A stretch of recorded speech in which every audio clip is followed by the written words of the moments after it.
고요한 아침 혹은 분주한 일상 속 잠시의 쉼을 찾으시는 모든 분들께 하나님의 평강이 함께 하시기를 기도합니다.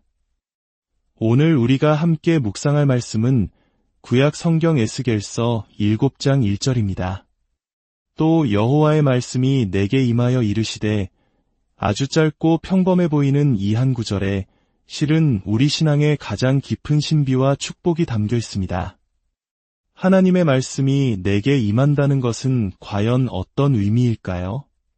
오늘 이 이야기를 통해 그 놀라운 은혜의 세계로 함께 들어가 보고자 합니다. 본격적인 이야기에 앞서 만약 오늘 말씀을 통해 잠시라도 마음의 울림이나 위로를 얻으셨다면 주저하지 마시고 이 은혜를 주변에 나눠주시길 부탁드립니다. 여러분의 공유와 구독, 그리고 따뜻한 댓글 하나하나가 저희에게는 큰 힘이 되며 더 많은 영혼에게 하나님의 사랑을 전하는 귀한 통로가 됩니다. 이 채널을 통해 하나님의 말씀이 더 널리 퍼져나가도록 여러분의 손길을 축복의 도구로 사용하여 주시옵소서. 제가 아주 오래전 1970년대 초 신학교회가 입학했을 때의 이야기입니다. 얼마 지나지 않아 저는 한 교회의 교육 전도사로 사역을 시작하게 되었습니다. 제가 맡은 부서는 유년부였는데 당시에는 초등학교 1학년부터 6학년까지 모두 함께 예배를 드렸습니다. 저희 교회 유년부는 아이들만 300명이 넘고 선생님들도 50여 명에 이를 정도로 꽤 규모가 크고 활기찬 곳이었습니다. 저는 본래 교회에서 봉사하는 것을 참 좋아하고 즐거워하는 사람이었습니다. 재미있으니 일도 곧잘 해냈습니다. 하지만 그런 저에게도 도저히 불가능하게 느껴지는 단 하나의 과업이 있었습니다. 바로 설교였습니다. 저는 원래 사람들 앞에서 말하는 것을 무척이나 힘들어하는 성격이었습니다. 그런데 어른들을 상대로 말하는 것도 어려운데 아직 말고도 제대로 알아듣지 못하는 초등학교 1학년 아이들 앞에서, 그것도 그냥 이야기가 아닌 하나님의 말씀을 전해야 한다는 것은 제게 거대한 공포이자 고통이었습니다. 매주 설교 시간이 다가오는 것이 마치 사형 선고일을 기다리는 죄수처럼 두렵고 막막했습니다. 하지만 전도사로서 설교는 피할 수 없는 사명이었습니다. 저는 이 문제를 정면으로 돌파하기로 결심했습니다. 그리고 할 수 있는 유일한 방법, 바로 기도의 자리에 엎드렸습니다. 하나님, 제발 설교할 수 있게 해주세요.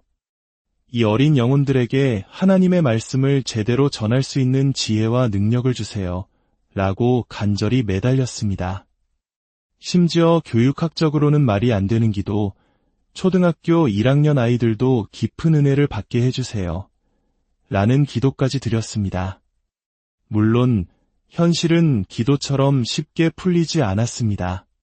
설교는 여전히 엉망이었고 아이들은 집중하지 못했습니다. 제 마음은 타들어갔고 속상함에 혼자 방에서 눈물을 쏟고 답답한 마음에 벽을 주먹으로 치기도 했습니다. 그때 하도 벽을 쳐서 오른손 주먹이 태권도 선수처럼 단련되었다는 웃지 못할 이야기도 있습니다. 그런데 그렇게 애가 타고 마음이 간절해지니 어느 순간 막혔던 무언가가 탁 하고 터지는 경험을 하게 되었습니다.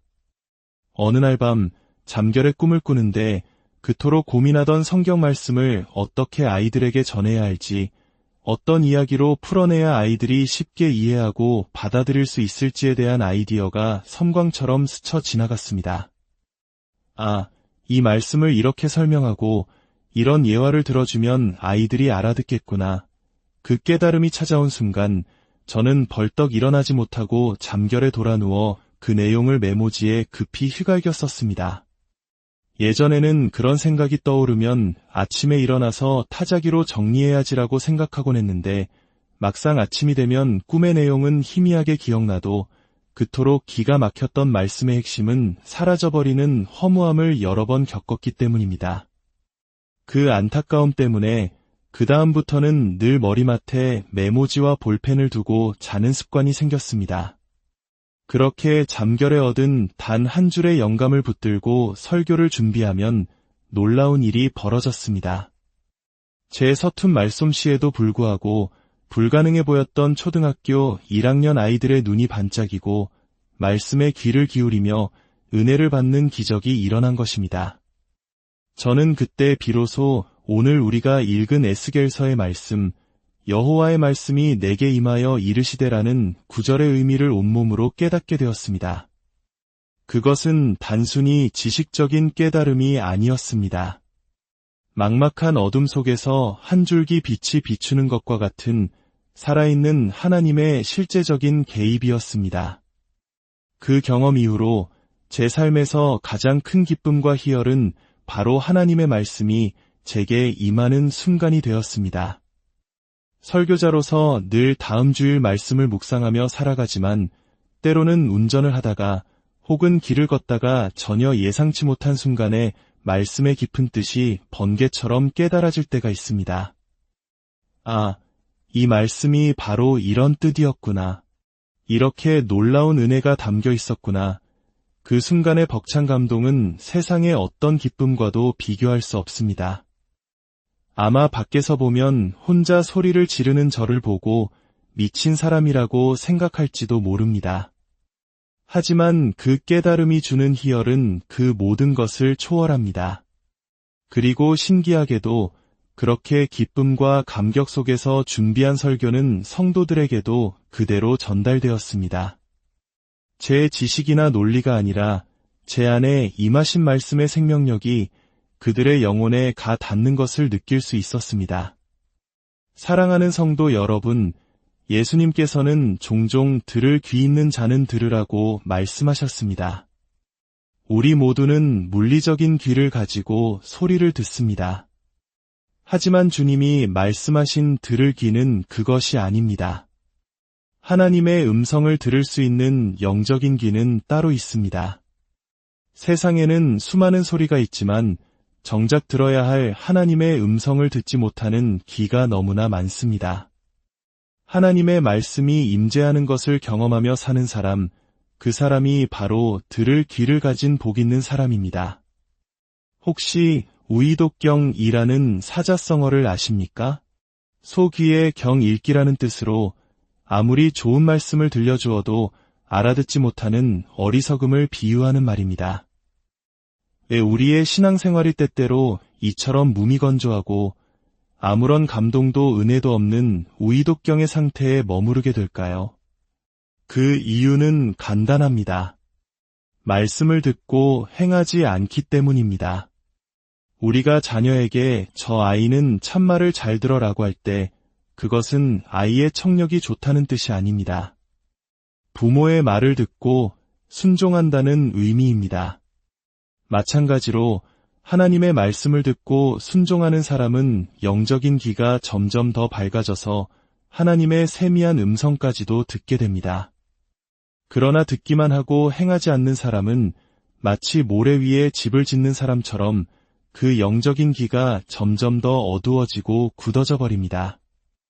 어떤 목사님들은 우리 교회 성도님들은 귀가 높아서 웬만한 설교에는 은혜를 잘 안 받습니다. 라고 은근히 자랑처럼 말씀하시기도 합니다. 하지만 저는 그 말이 자랑이 아니라고 생각합니다. 정말로 은혜를 잘 받는 사람은 귀가 높은 사람이 아니라 귀가 낮은 사람입니다. 어린아이와 같이 순수하고 겸손한 마음으로 어떤 말씀을 통해서든 하나님의 음성을 들으려 하는 사람, 그 사람이 바로 복 있는 사람입니다. 듣기만 하고 행하지 않아 비판과 분석에만 익숙해진 마음은 마치 굳은 살이 박인 양심처럼 말씀의 감동을 느끼지 못하게 됩니다. 저는 이 말씀을 듣고 계신 모든 분들이 귀가 낮은 사람이 되시기를 간절히 소망합니다. 그리하여 날마다 하나님의 말씀이 여러분의 삶에 임하시는 놀라운 축복을 누리시기를 바랍니다. 설교는 한 사람의 입을 통해 선포되지만 그 말씀을 듣는 1000명의 사람에게는 1000개의 다른 은혜로 임하는 것이 바로 하나님의 신비입니다. 여러분 각자의 삶의 자리에서 바로 여러분에게 말씀하시는 하나님의 세미한 음성을 듣게 되시기를 축복합니다. 한국이 사랑하는 시인 중에 구상이라는 분이 있습니다. 그분의 시 중에 말씀의 실상이라는 아름다운 작품이 있습니다. 영혼의 눈에 끼었던 무명의 백태가 벗겨지며 나를 에워싼 만유일체가 말씀임을 깨닫습니다.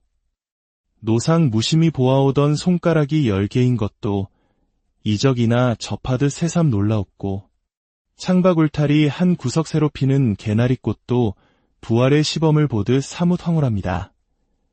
이것이 바로 들을 귀 있는 자의 고백입니다. 영혼의 눈이 열리니 세상 모든 것이 하나님의 말씀으로 보이고 들리기 시작합니다. 매일 보던 내 10손가락의 정교함 속에서 창조주 하나님의 기적을 발견하고 봄마다 피어나는 개나리꽃 한 송이에서 죽음을 이기신 예수 그리스도의 부활을 목격하는 황홀한 경지에 이르게 되는 것입니다. 우리가 즐겨 부르는 찬송가 가사처럼 시냇물 소리와 지저귀는 새소리 속에서도 우리는 주님의 음성을 들을 수 있습니다. 사랑하는 여러분, 이 축복은 우리에게서 멀리 있지 않습니다. 다만 듣고 행하는 순종의 발걸음을 내디딜 때 우리의 닫혔던 영혼의 귀가 열리기 시작합니다. 듣기만 하고 행하지 않으면 우리의 귀는 점점 더 어두워지고 결국에는 하나님의 말씀이 들려와도 아무런 감흥을 느끼지 못하는 비극적인 상태에 이르게 될 것입니다. 어릴 적 시골의 밤하늘에는 총총히 박힌 별들이 참 많았습니다. 하지만 도시가 발전하고 인공의 불빛이 밝아지면서 우리는 그 아름다운 별들을 잃어버렸습니다. 별이 사라진 것이 아니라 세상의 빛이 너무 밝아 별빛이 보이지 않게 된 것입니다. 하나님의 말씀도 마찬가지입니다.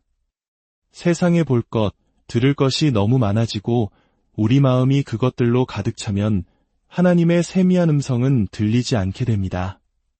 성경 속 믿음의 선조들이 광야를 체험했던 이유가 바로 여기에 있습니다. 광야는 세상의 모든 불빛이 꺼진 곳입니다. 의지할 것도 즐길 것도 아무것도 없는 곳입니다. 그곳에는 오직 하나님 한 분만이 존재하십니다. 그래서 히브리어로 광야를 미드바르라고 하는데 이는 말씀이 있는 곳이라는 의미를 담고 있습니다. 세상의 소음이 사라진 바로 그곳에서 비로소 하나님의 말씀이 들리기 시작하는 것입니다. 우리 모두가 선지자 에스겔처럼 하나님의 말씀이 임하는 축복을 누리며 살아가기를 원합니다. 하나님의 말씀이 들리면 죽음의 자리에서 생명으로 절망의 어둠 속에서 소망의 빛으로 옮겨지게 됩니다. 지옥과 같은 세상 속에서도 천국을 경험하며 살아가는 능력을 얻게 됩니다. 함께 기도하겠습니다. 사랑과 은혜가 풍성하신 하나님 아버지, 오늘 우리에게 주신 평범하지만 가장 귀한 말씀에 감사드립니다. 에스겔에게 임하셨던 하나님의 말씀이 오늘 이 시간 말씀을 사모하는 우리 모두에게도 동일하게 임하여 주시옵소서. 하나님의 말씀이 임할 때 혼돈은 질서를 찾고 어둠은 빛으로 바뀌며 추하던 모든 것이 아름다운 하나님 나라로 변화되는 창조의 역사가 일어남을 믿습니다. 우리 사랑하는 모든 성도님들의 삶 가운데 날마다 하나님의 말씀의 임재를 경험하며 살게 하여 주옵소서. 세상이 캄캄하고 절망스러우며 두려움의 앞이 보이지 않을 때에도 우리에게 임하시는 하나님의 말씀으로 말미암아 살아갈 새 힘과 길을 발견하게 하옵소서. 이 어두운 세상 속에서도 말씀의 능력으로 천국을 살아내는 복된 모두가 되도록 축복하여 주옵소서. 우리를 구원하신 예수 그리스도의 이름으로 간절히 기도하옵나이다. 고요한 아침 혹은 분주한 일상 속 잠시의 쉼을 찾으시는 모든 분들께 하나님의 평강이 함께 하시기를 기도합니다. 오늘 우리가 함께 묵상할 말씀은 구약 성경 에스겔서 7장 1절입니다. 또 여호와의 말씀이 내게 임하여 이르시되 아주 짧고 평범해 보이는 이 한 구절에 실은 우리 신앙의 가장 깊은 신비와 축복이 담겨 있습니다. 하나님의 말씀이 내게 임한다는 것은 과연 어떤 의미일까요? 오늘 이 이야기를 통해 그 놀라운 은혜의 세계로 함께 들어가 보고자 합니다. 본격적인 이야기에 앞서 만약 오늘 말씀을 통해 잠시라도 마음의 울림이나 위로를 얻으셨다면 주저하지 마시고 이 은혜를 주변에 나눠주시길 부탁드립니다. 여러분의 공유와 구독, 그리고 따뜻한 댓글 하나하나가 저희에게는 큰 힘이 되며 더 많은 영혼에게 하나님의 사랑을 전하는 귀한 통로가 됩니다. 이 채널을 통해 하나님의 말씀이 더 널리 퍼져나가도록 여러분의 손길을 축복의 도구로 사용하여 주시옵소서. 제가 아주 오래전 1970년대 초 신학교회가 입학했을 때의 이야기입니다. 얼마 지나지 않아 저는 한 교회의 교육 전도사로 사역을 시작하게 되었습니다. 제가 맡은 부서는 유년부였는데 당시에는 초등학교 1학년부터 6학년까지 모두 함께 예배를 드렸습니다. 저희 교회 유년부는 아이들만 300명이 넘고 선생님들도 50여 명에 이를 정도로 꽤 규모가 크고 활기찬 곳이었습니다. 저는 본래 교회에서 봉사하는 것을 참 좋아하고 즐거워하는 사람이었습니다. 재미있으니 일도 곧잘 해냈습니다. 하지만 그런 저에게도 도저히 불가능하게 느껴지는 단 하나의 과업이 있었습니다. 바로 설교였습니다. 저는 원래 사람들 앞에서 말하는 것을 무척이나 힘들어하는 성격이었습니다. 그런데 어른들을 상대로 말하는 것도 어려운데 아직 말고도 제대로 알아듣지 못하는 초등학교 1학년 아이들 앞에서 그것도 그냥 이야기가 아닌 하나님의 말씀을 전해야 한다는 것은 제게 거대한 공포이자 고통이었습니다. 매주 설교 시간이 다가오는 것이 마치 사형 선고일을 기다리는 죄수처럼 두렵고 막막했습니다. 하지만 전도사로서 설교는 피할 수 없는 사명이었습니다. 저는 이 문제를 정면으로 돌파하기로 결심했습니다. 그리고 할 수 있는 유일한 방법, 바로 기도의 자리에 엎드렸습니다. 하나님, 제발 설교할 수 있게 해주세요. 이 어린 영혼들에게 하나님의 말씀을 제대로 전할 수 있는 지혜와 능력을 주세요.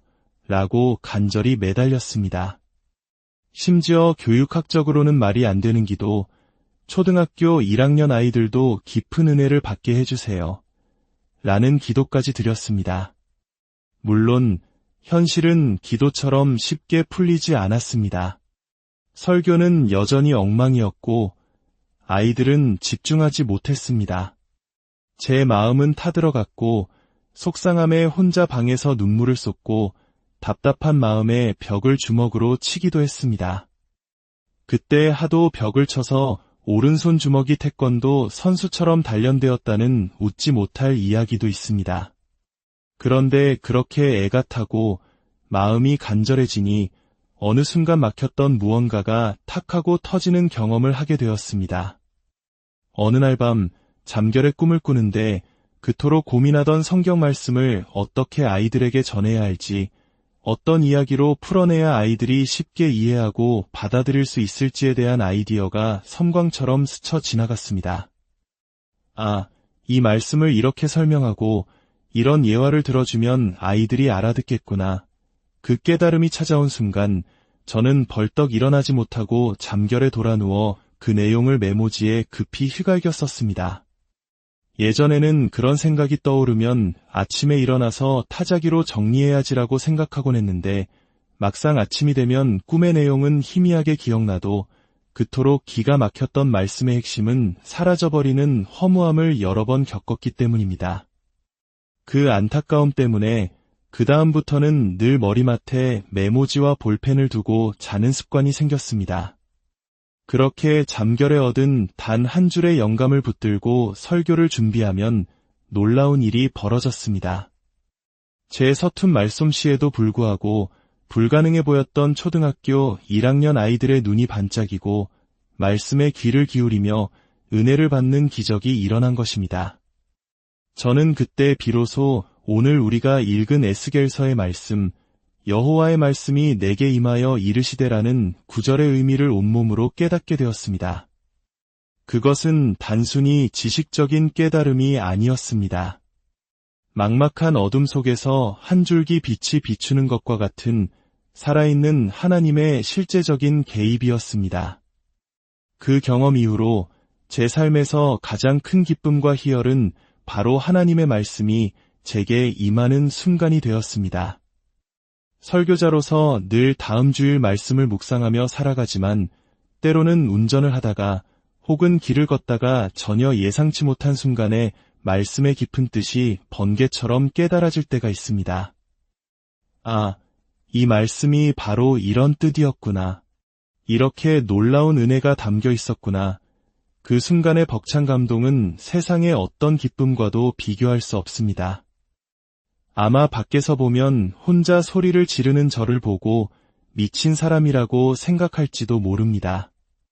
하지만 그 깨달음이 주는 희열은 그 모든 것을 초월합니다.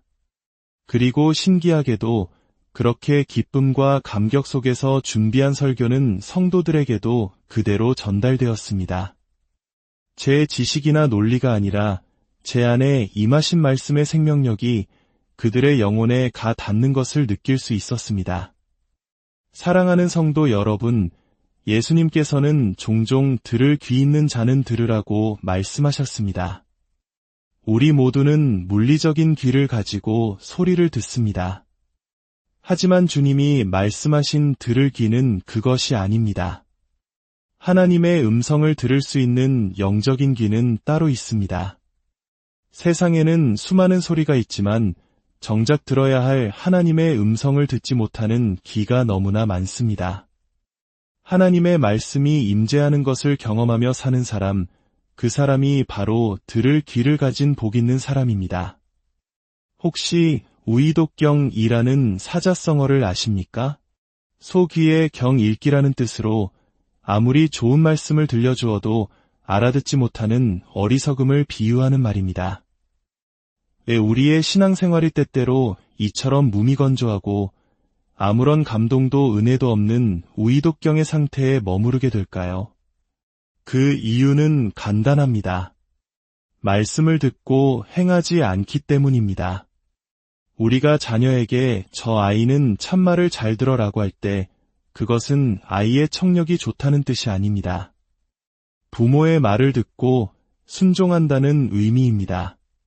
마찬가지로 하나님의 말씀을 듣고 순종하는 사람은 영적인 귀가 점점 더 밝아져서 하나님의 세미한 음성까지도 듣게 됩니다. 그러나 듣기만 하고 행하지 않는 사람은 마치 모래 위에 집을 짓는 사람처럼 그 영적인 귀가 점점 더 어두워지고 굳어져 버립니다. 어떤 목사님들은 우리 교회 성도님들은 귀가 높아서 옌만한 설교에는 은혜를 잘 안 받습니다. 라고 은근히 자랑처럼 말씀하시기도 합니다. 하지만 저는 그 말이 자랑이 아니라고 생각합니다. 정말로 은혜를 잘 받는 사람은 귀가 높은 사람이 아니라 귀가 낮은 사람입니다. 어린아이와 같이 순수하고 겸손한 마음으로 어떤 말씀을 통해서든 하나님의 음성을 들으려 하는 사람, 그 사람이 바로 복 있는 사람입니다. 듣기만 하고 행하지 않아 비판과 분석에만 익숙해진 마음은 마치 굳은 살이 박인 양심처럼 말씀의 감동을 느끼지 못하게 됩니다. 저는 이 말씀을 듣고 계신 모든 분들이 귀가 낮은 사람이 되시기를 간절히 소망합니다. 그리하여 날마다 하나님의 말씀이 여러분의 삶에 임하시는 놀라운 축복을 누리시기를 바랍니다. 설교는 한 사람의 입을 통해 선포되지만 그 말씀을 듣는 1000명의 사람에게는 1000개의 다른 은혜로 임하는 것이 바로 하나님의 신비입니다. 여러분 각자의 삶의 자리에서 바로 여러분에게 말씀하시는 하나님의 세미한 음성을 듣게 되시기를 축복합니다. 한국이 사랑하는 시인 중에 구상이라는 분이 있습니다. 그분의 시 중에 말씀의 실상이라는 아름다운 작품이 있습니다. 영혼의 눈에 끼었던 무명의 백태가 벗겨지며 나를 에워싼 만유일체가 말씀임을 깨닫습니다. 노상 무심히 보아오던 손가락이 10개인 것도 이적이나 접하듯 새삼 놀라웠고 창밖 울타리 한 구석 새로 피는 개나리꽃도 부활의 시범을 보듯 사뭇 황홀합니다. 이것이 바로 들을 귀 있는 자의 고백입니다. 영혼의 눈이 열리니 세상 모든 것이 하나님의 말씀으로 보이고 들리기 시작합니다.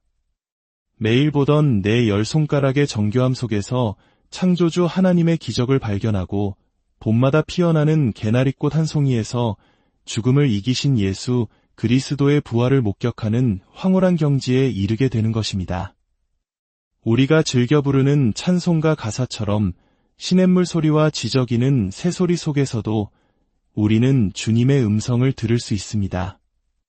사랑하는 여러분, 이 축복은 우리에게서 멀리 있지 않습니다. 다만 듣고 행하는 순종의 발걸음을 내디딜 때 우리의 닫혔던 영혼의 귀가 열리기 시작합니다. 듣기만 하고 행하지 않으면 우리의 귀는 점점 더 어두워지고 결국에는 하나님의 말씀이 들려와도 아무런 감흥을 느끼지 못하는 비극적인 상태에 이르게 될 것입니다. 어릴 적 시골의 밤하늘에는 총총이 박힌 별들이 참 많았습니다. 하지만 도시가 발전하고 인공의 불빛이 밝아지면서 우리는 그 아름다운 별들을 잃어버렸습니다. 별이 사라진 것이 아니라 세상의 빛이 너무 밝아 별빛이 보이지 않게 된 것입니다. 하나님의 말씀도 마찬가지입니다.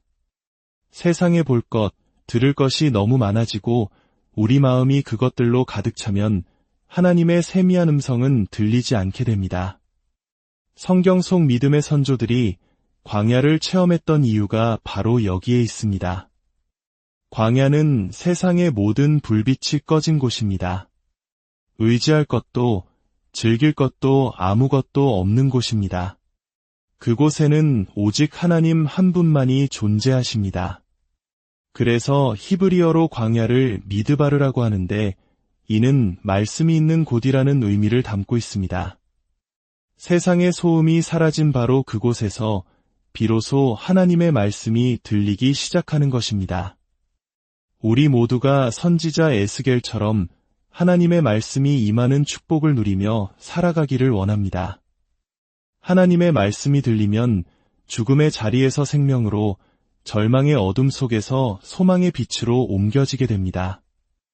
지옥과 같은 세상 속에서도 천국을 경험하며 살아가는 능력을 얻게 됩니다. 함께 기도하겠습니다.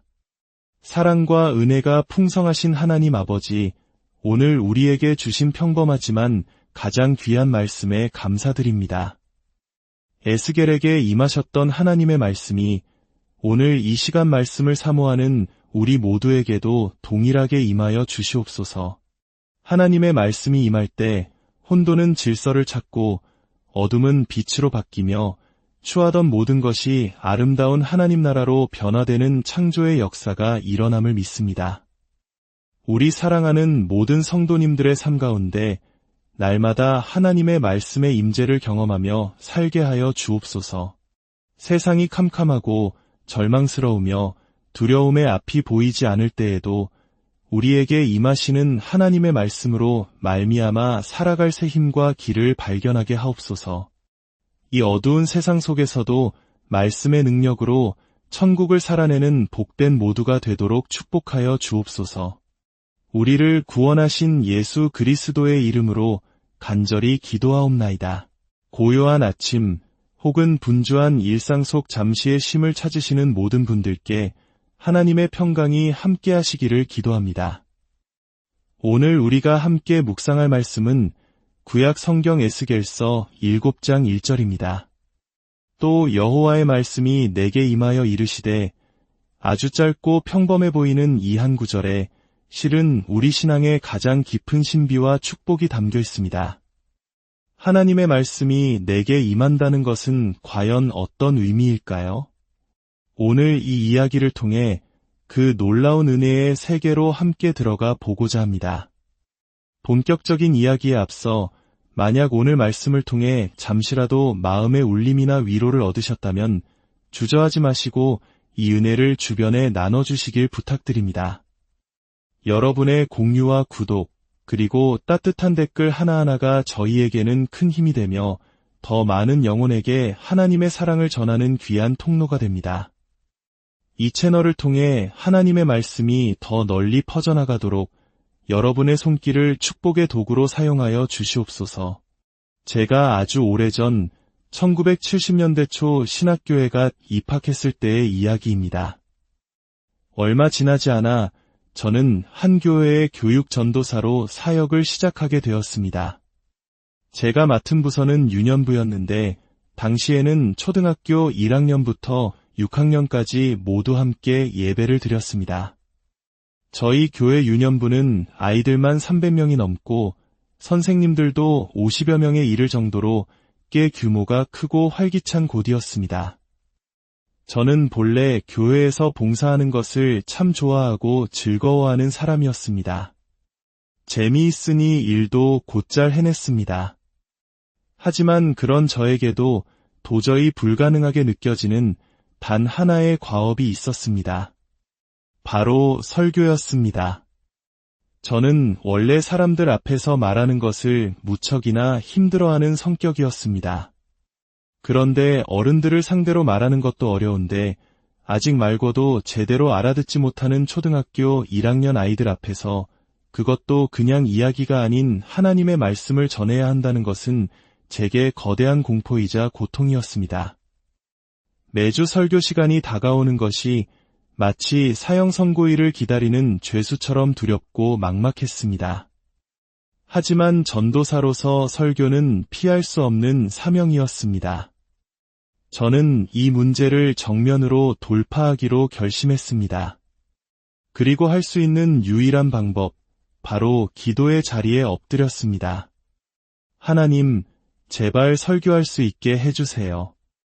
이 어린 영혼들에게 하나님의 말씀을 제대로 전할 수 있는 지혜와 능력을 주세요. 라고 간절히 매달렸습니다. 심지어 교육학적으로는 말이 안 되는 기도, 초등학교 1학년 아이들도 깊은 은혜를 받게 해주세요. 라는 기도까지 드렸습니다. 물론 현실은 기도처럼 쉽게 풀리지 않았습니다. 설교는 여전히 엉망이었고 아이들은 집중하지 못했습니다. 제 마음은 타들어갔고 속상함에 혼자 방에서 눈물을 쏟고 답답한 마음에 벽을 주먹으로 치기도 했습니다. 그때 하도 벽을 쳐서 오른손 주먹이 태권도 선수처럼 단련되었다는 웃지 못할 이야기도 있습니다. 그런데 그렇게 애가 타고 마음이 간절해지니 어느 순간 막혔던 무언가가 탁 하고 터지는 경험을 하게 되었습니다. 어느 날 밤 잠결에 꿈을 꾸는데 그토록 고민하던 성경 말씀을 어떻게 아이들에게 전해야 할지, 어떤 이야기로 풀어내야 아이들이 쉽게 이해하고 받아들일 수 있을지에 대한 아이디어가 섬광처럼 스쳐 지나갔습니다. 아, 이 말씀을 이렇게 설명하고 이런 예화를 들어주면 아이들이 알아듣겠구나. 그 깨달음이 찾아온 순간 저는 벌떡 일어나지 못하고 잠결에 돌아누워 그 내용을 메모지에 급히 휘갈겨 썼습니다. 예전에는 그런 생각이 떠오르면 아침에 일어나서 타자기로 정리해야지라고 생각하곤 했는데 막상 아침이 되면 꿈의 내용은 희미하게 기억나도 그토록 기가 막혔던 말씀의 핵심은 사라져버리는 허무함을 여러 번 겪었기 때문입니다. 그 안타까움 때문에 그 다음부터는 늘 머리맡에 메모지와 볼펜을 두고 자는 습관이 생겼습니다. 그렇게 잠결에 얻은 단 한 줄의 영감을 붙들고 설교를 준비하면 놀라운 일이 벌어졌습니다. 제 서툰 말솜씨에도 불구하고 불가능해 보였던 초등학교 1학년 아이들의 눈이 반짝이고 말씀에 귀를 기울이며 은혜를 받는 기적이 일어난 것입니다. 저는 그때 비로소 오늘 우리가 읽은 에스겔서의 말씀, 여호와의 말씀이 내게 임하여 이르시되라는 구절의 의미를 온몸으로 깨닫게 되었습니다. 그것은 단순히 지식적인 깨달음이 아니었습니다. 막막한 어둠 속에서 한 줄기 빛이 비추는 것과 같은 살아있는 하나님의 실제적인 개입이었습니다. 그 경험 이후로 제 삶에서 가장 큰 기쁨과 희열은 바로 하나님의 말씀이 제게 임하는 순간이 되었습니다. 설교자로서 늘 다음 주일 말씀을 묵상하며 살아가지만 때로는 운전을 하다가 혹은 길을 걷다가 전혀 예상치 못한 순간에 말씀의 깊은 뜻이 번개처럼 깨달아질 때가 있습니다.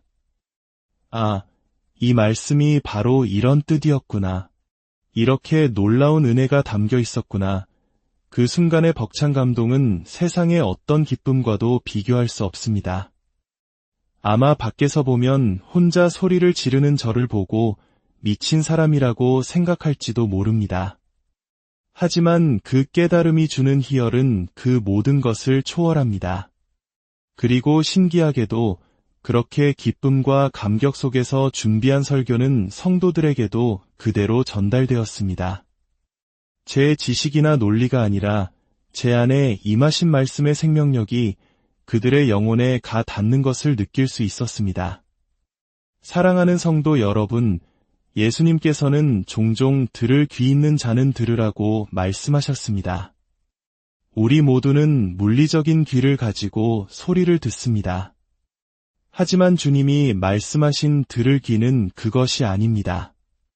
하나님의 음성을 들을 수 있는 영적인 귀는 따로 있습니다. 세상에는 수많은 소리가 있지만 정작 들어야 할 하나님의 음성을 듣지 못하는 귀가 너무나 많습니다. 하나님의 말씀이 임재하는 것을 경험하며 사는 사람, 그 사람이 바로 들을 귀를 가진 복 있는 사람입니다. 혹시 우이독경이라는 사자성어를 아십니까? 소귀의 경 읽기라는 뜻으로 아무리 좋은 말씀을 들려주어도 알아듣지 못하는 어리석음을 비유하는 말입니다. 왜 우리의 신앙생활이 때때로 이처럼 무미건조하고 아무런 감동도 은혜도 없는 우이독경의 상태에 머무르게 될까요? 그 이유는 간단합니다. 말씀을 듣고 행하지 않기 때문입니다. 우리가 자녀에게 저 아이는 참말을 잘 들어라고 할 때 그것은 아이의 청력이 좋다는 뜻이 아닙니다. 부모의 말을 듣고 순종한다는 의미입니다. 마찬가지로 하나님의 말씀을 듣고 순종하는 사람은 영적인 귀가 점점 더 밝아져서 하나님의 세미한 음성까지도 듣게 됩니다. 그러나 듣기만 하고 행하지 않는 사람은 마치 모래 위에 집을 짓는 사람처럼 그 영적인 귀가 점점 더 어두워지고 굳어져 버립니다. 어떤 목사님들은 우리 교회 성도님들은 귀가 높아서 옛만한 설교에는 은혜를 잘 안 받습니다. 라고 은근히 자랑처럼 말씀하시기도 합니다. 하지만 저는 그 말이 자랑이 아니라고 생각합니다. 정말로 은혜를 잘 받는 사람은 귀가 높은 사람이 아니라 귀가 낮은 사람입니다. 어린아이와 같이 순수하고 겸손한 마음으로 어떤 말씀을 통해서든 하나님의 음성을 들으려 하는 사람, 그 사람이 바로 복 있는 사람입니다. 듣기만 하고 행하지 않아 비판과 분석에만 익숙해진 마음은 마치 굳은 살이 박인 양심처럼 말씀의 감동을 느끼지 못하게 됩니다. 저는 이 말씀을 듣고 계신 모든 분들이 귀가 낮은 사람이 되시기를 간절히 소망합니다. 그리하여 날마다 하나님의 말씀이 여러분의 삶에 임하시는 놀라운 축복을 누리시기를 바랍니다. 설교는 한 사람의 입을 통해 선포되지만 그 말씀을 듣는 1000명의 사람에게는 1000개의 다른 은혜로 임하는 것이 바로 하나님의 신비입니다. 여러분 각자의 삶의 자리에서 바로 여러분에게 말씀하시는 하나님의 세미한 음성을 듣게 되시기를 축복합니다. 한국이 사랑하는 시인 중에 구상이라는 분이 있습니다. 그분의 시 중에 말씀의 실상이라는 아름다운 작품이 있습니다. 영혼의 눈에 끼었던 무명의 백태가 벗겨지며 나를 에워싼 만유일체가 말씀임을 깨닫습니다. 노상 무심히 보아오던 손가락이 10개인 것도 이적이나 접하듯 새삼 놀라웠고 창밖 울타리 한 구석새로 피는 개나리꽃도 부활의 시범을 보듯 사뭇 황홀합니다. 이것이 바로 들을 귀 있는 자의 고백입니다. 영혼의 눈이 열리니 세상 모든 것이 하나님의 말씀으로 보이고 들리기 시작합니다. 매일 보던 내 10손가락의 정교함 속에서 창조주 하나님의 기적을 발견하고 봄마다 피어나는 개나리꽃 한 송이에서 죽음을 이기신 예수 그리스도의 부활을 목격하는 황홀한 경지에 이르게 되는 것입니다. 우리가 즐겨 부르는 찬송가 가사처럼 시냇물 소리와 지저귀는 새소리 속에서도 우리는 주님의 음성을 들을 수 있습니다. 사랑하는 여러분, 이 축복은 우리에게서 멀리 있지 않습니다. 다만 듣고 행하는 순종의 발걸음을 내디딜 때 우리의 닫혔던 영혼의 귀가 열리기 시작합니다. 듣기만 하고 행하지 않으면 우리의 귀는 점점 더 어두워지고 결국에는 하나님의 말씀이 들려와도 아무런 감흥을 느끼지 못하는 비극적인 상태에 이르게 될 것입니다. 어릴 적 시골의 밤하늘에는 총총이 박힌 별들이 참 많았습니다. 하지만 도시가 발전하고 인공의 불빛이 밝아지면서 우리는 그 아름다운 별들을 잃어버렸습니다. 별이 사라진 것이 아니라 세상의 빛이 너무 밝아 별빛이 보이지 않게 된 것입니다.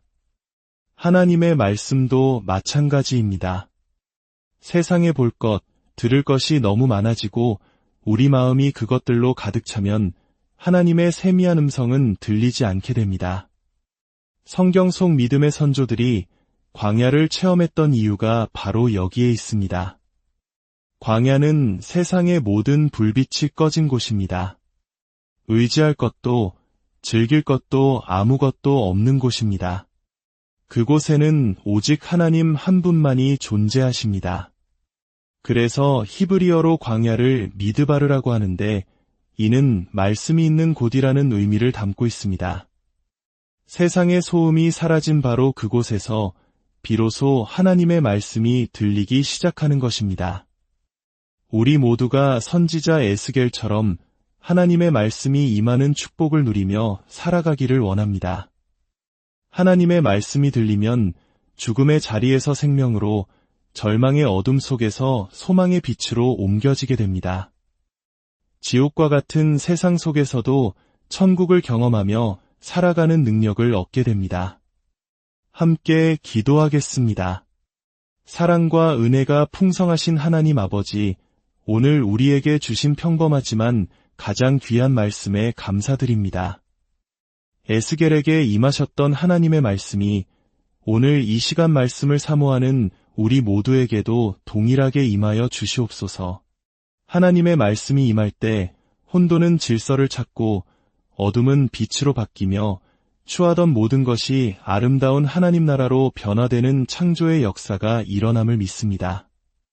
우리 사랑하는 모든 성도님들의 삶 가운데 날마다 하나님의 말씀의 임재를 경험하며 살게 하여 주옵소서.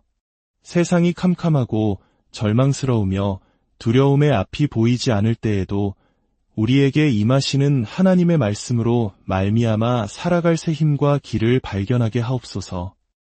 이 어두운 세상 속에서도 말씀의 능력으로 천국을 살아내는 복된 모두가 되도록 축복하여 주옵소서. 우리를 구원하신 예수 그리스도의 이름으로 간절히 기도하옵나이다. 고요한 아침 혹은 분주한 일상 속 잠시의 쉼을 찾으시는 모든 분들께 하나님의 평강이 함께 하시기를 기도합니다. 오늘 우리가 함께 묵상할 말씀은 구약 성경 에스겔서 7장 1절입니다. 또 여호와의 말씀이 내게 임하여 이르시되, 아주 짧고 평범해 보이는 이 한 구절에 실은 우리 신앙의 가장 깊은 신비와 축복이 담겨 있습니다. 하나님의 말씀이 내게 임한다는 것은 과연 어떤 의미일까요? 오늘 이 이야기를 통해 그 놀라운 은혜의 세계로 함께 들어가 보고자 합니다. 본격적인 이야기에 앞서 만약 오늘 말씀을 통해 잠시라도 마음의 울림이나 위로를 얻으셨다면 주저하지 마시고 이 은혜를 주변에 나눠주시길 부탁드립니다. 여러분의 공유와 구독, 그리고 따뜻한 댓글 하나하나가 저희에게는 큰 힘이 되며 더 많은 영혼에게 하나님의 사랑을 전하는 귀한 통로가 됩니다. 이 채널을 통해 하나님의 말씀이 더 널리 퍼져나가도록 여러분의 손길을 축복의 도구로 사용하여 주시옵소서. 제가 아주 오래전 1970년대 초 신학교회가 입학했을 때의 이야기입니다.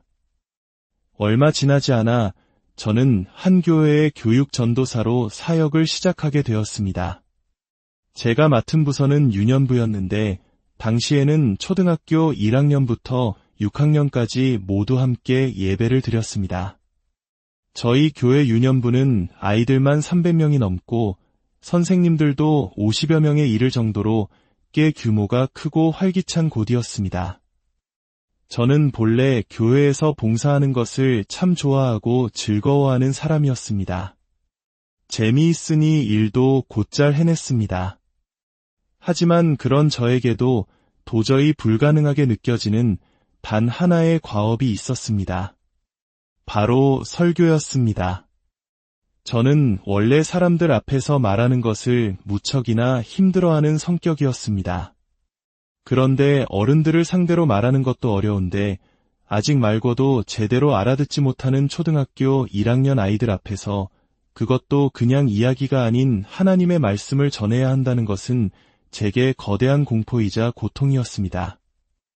매주 설교 시간이 다가오는 것이 마치 사형 선고일을 기다리는 죄수처럼 두렵고 막막했습니다. 하지만 전도사로서 설교는 피할 수 없는 사명이었습니다. 저는 이 문제를 정면으로 돌파하기로 결심했습니다.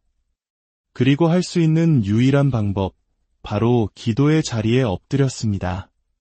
하나님, 제발 설교할 수 있게 해주세요. 이 어린 영혼들에게 하나님의 말씀을 제대로 전할 수 있는 지혜와 능력을 주세요. 라고 간절히 매달렸습니다. 심지어 교육학적으로는 말이 안 되는 기도, 초등학교 1학년 아이들도 깊은 은혜를 받게 해주세요. 라는 기도까지 드렸습니다. 물론 현실은 기도처럼 쉽게 풀리지 않았습니다. 설교는 여전히 엉망이었고 아이들은 집중하지 못했습니다. 제 마음은 타들어갔고 속상함에 혼자 방에서 눈물을 쏟고 답답한 마음에 벽을 주먹으로 치기도 했습니다. 그때 하도 벽을 쳐서 오른손 주먹이 태권도 선수처럼 단련되었다는 웃지 못할 이야기도 있습니다. 그런데 그렇게 애가 타고 마음이 간절해지니 어느 순간 막혔던 무언가가 탁 하고 터지는 경험을 하게 되었습니다. 어느 날 밤 잠결에 꿈을 꾸는데 그토록 고민하던 성경 말씀을 어떻게 아이들에게 전해야 할지, 어떤 이야기로 풀어내야 아이들이 쉽게 이해하고 받아들일 수 있을지에 대한 아이디어가 섬광처럼 스쳐 지나갔습니다. 아, 이 말씀을 이렇게 설명하고 이런 예화를 들어주면 아이들이 알아듣겠구나. 그 깨달음이 찾아온 순간 저는 벌떡 일어나지 못하고 잠결에 돌아누워 그 내용을 메모지에 급히 휘갈겨 썼습니다. 예전에는 그런 생각이 떠오르면 아침에 일어나서 타자기로 정리해야지라고 생각하곤 했는데 막상 아침이 되면 꿈의 내용은 희미하게 기억나도 그토록 기가 막혔던 말씀의 핵심은 사라져버리는 허무함을 여러 번 겪었기 때문입니다. 그 안타까움 때문에 그 다음부터는 늘 머리맡에 메모지와 볼펜을 두고 자는 습관이 생겼습니다. 그렇게 잠결에 얻은 단 한 줄의 영감을 붙들고 설교를 준비하면 놀라운 일이 벌어졌습니다. 제 서툰 말솜씨에도 불구하고 불가능해 보였던 초등학교 1학년 아이들의 눈이 반짝이고 말씀에 귀를 기울이며 은혜를 받는 기적이 일어난 것입니다. 저는 그때 비로소 오늘 우리가 읽은 에스겔서의 말씀, 여호와의 말씀이 내게 임하여 이르시되라는 구절의 의미를 온몸으로 깨닫게 되었습니다. 그것은 단순히 지식적인 깨달음이 아니었습니다. 막막한 어둠 속에서 한 줄기 빛이 비추는 것과 같은 살아있는 하나님의 실제적인 개입이었습니다. 그 경험 이후로 제 삶에서 가장 큰 기쁨과 희열은 바로 하나님의 말씀이 제게 임하는 순간이 되었습니다. 설교자로서 늘 다음 주일 말씀을 묵상하며 살아가지만 때로는 운전을 하다가 혹은 길을 걷다가 전혀 예상치 못한 순간에 말씀의 깊은 뜻이 번개처럼 깨달아질 때가 있습니다. 아, 이 말씀이 바로 이런 뜻이었구나. 이렇게 놀라운 은혜가 담겨 있었구나. 그 순간의 벅찬 감동은 세상의 어떤 기쁨과도 비교할 수 없습니다. 아마 밖에서 보면 혼자 소리를 지르는 저를 보고 미친 사람이라고 생각할지도 모릅니다. 하지만 그 깨달음이 주는 희열은 그 모든 것을 초월합니다. 그리고 신기하게도 그렇게 기쁨과 감격 속에서 준비한 설교는 성도들에게도 그대로 전달되었습니다. 제 지식이나 논리가 아니라 제 안에 임하신 말씀의 생명력이 그들의 영혼에 가 닿는 것을 느낄 수 있었습니다. 사랑하는 성도 여러분, 예수님께서는 종종 들을 귀 있는 자는 들으라고 말씀하셨습니다. 우리 모두는 물리적인 귀를 가지고 소리를 듣습니다. 하지만 주님이 말씀하신 들을 귀는 그것이 아닙니다. 하나님의 음성을 들을 수 있는 영적인 귀는 따로 있습니다. 세상에는 수많은 소리가 있지만 정작 들어야 할 하나님의 음성을 듣지 못하는 귀가 너무나 많습니다. 하나님의 말씀이 임재하는 것을 경험하며 사는 사람, 그 사람이 바로 들을 귀를 가진 복 있는 사람입니다. 혹시 우이독경이라는 사자성어를 아십니까? 소귀의 경 읽기라는 뜻으로 아무리 좋은 말씀을 들려주어도 알아듣지 못하는 어리석음을 비유하는 말입니다. 왜 우리의 신앙생활이 때때로 이처럼 무미건조하고 아무런 감동도 은혜도 없는 우이독경의 상태에 머무르게 될까요? 그 이유는 간단합니다. 말씀을 듣고 행하지 않기 때문입니다. 우리가 자녀에게 저 아이는 참말을 잘 들어라고 할 때 그것은 아이의 청력이 좋다는 뜻이 아닙니다. 부모의 말을 듣고 순종한다는 의미입니다. 마찬가지로 하나님의 말씀을 듣고 순종하는 사람은 영적인 귀가 점점 더 밝아져서 하나님의 세미한 음성까지도 듣게 됩니다. 그러나 듣기만 하고 행하지 않는 사람은 마치 모래 위에 집을 짓는 사람처럼 그 영적인 귀가 점점 더 어두워지고 굳어져 버립니다. 어떤 목사님들은 우리 교회 성도님들은 귀가 높아서 웬만한 설교에는 은혜를 잘 안 받습니다. 라고 은근히 자랑처럼 말씀하시기도 합니다. 하지만 저는 그 말이 자랑이 아니라고 생각합니다. 정말로 은혜를 잘 받는 사람은 귀가 높은 사람이 아니라 귀가 낮은 사람입니다.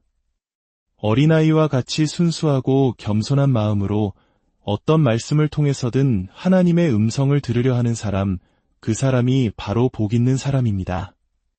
듣기만 하고 행하지 않아 비판과 분석에만 익숙해진 마음은 마치 굳은 살이 박인 양심처럼 말씀의 감동을 느끼지 못하게 됩니다. 저는 이 말씀을 듣고 계신 모든 분들이 귀가 낮은 사람이 되시기를 간절히 소망합니다. 그리하여 날마다 하나님의 말씀이 여러분의 삶에 임하시는 놀라운 축복을 누리시기를 바랍니다. 설교는 한 사람의 입을 통해 선포되지만 그 말씀을 듣는 1000명의 사람에게는 1000개의 다른 은혜로 임하는 것이 바로 하나님의 신비입니다. 여러분 각자의 삶의 자리에서 바로 여러분에게 말씀하시는 하나님의 세미한 음성을 듣게 되시기를 축복합니다. 한국이 사랑하는 시인 중에 구상이라는 분이 있습니다. 그분의 시 중에 말씀의 실상이라는 아름다운 작품이 있습니다. 영혼의 눈에 끼었던 무명의 백태가 벗겨지며 나를 에워싼 만유일체가 말씀임을 깨닫습니다. 노상 무심히 보아오던 손가락이 10개인 것도 이적이나 접하듯 새삼 놀라웠고 창밖 울타리 한 구석 새로 피는 개나리꽃도 부활의 시범을 보듯 사뭇 황홀합니다. 이것이 바로 들을 귀 있는 자의 고백입니다. 영혼의 눈이 열리니 세상 모든 것이 하나님의 말씀으로 보이고 들리기 시작합니다. 매일 보던 내 10손가락의 정교함 속에서 창조주 하나님의 기적을 발견하고 봄마다 피어나는 개나리꽃 한 송이에서 죽음을 이기신 예수 그리스도의 부활을 목격하는 황홀한 경지에 이르게 되는 것입니다. 우리가 즐겨 부르는 찬송가 가사처럼 시냇물 소리와 지저귀는 새소리 속에서도 우리는 주님의 음성을 들을 수 있습니다. 사랑하는 여러분, 이 축복은 우리에게서 멀리 있지 않습니다. 다만 듣고 행하는 순종의 발걸음을 내디딜 때 우리의 닫혔던 영혼의 귀가 열리기 시작합니다. 듣기만 하고 행하지 않으면 우리의 귀는 점점 더 어두워지고 결국에는 하나님의 말씀이 들려와도 아무런 감흥을 느끼지 못하는 비극적인 상태에 이르게 될 것입니다. 어릴 적 시골의 밤하늘에는 총총이 박힌 별들이 참 많았습니다. 하지만 도시가 발전하고 인공의 불빛이 밝아지면서 우리는 그 아름다운 별들을 잃어버렸습니다. 별이 사라진 것이 아니라 세상의 빛이 너무 밝아 별빛이 보이지 않게 된 것입니다. 하나님의 말씀도 마찬가지입니다. 세상에 볼 것, 들을 것이 너무 많아지고 우리 마음이 그것들로 가득 차면 하나님의 세미한 음성은 들리지 않게 됩니다. 성경 속 믿음의 선조들이 광야를 체험했던 이유가 바로 여기에 있습니다. 광야는 세상의 모든 불빛이 꺼진 곳입니다. 의지할 것도 즐길 것도 아무것도 없는 곳입니다. 그곳에는 오직 하나님 한 분만이 존재하십니다.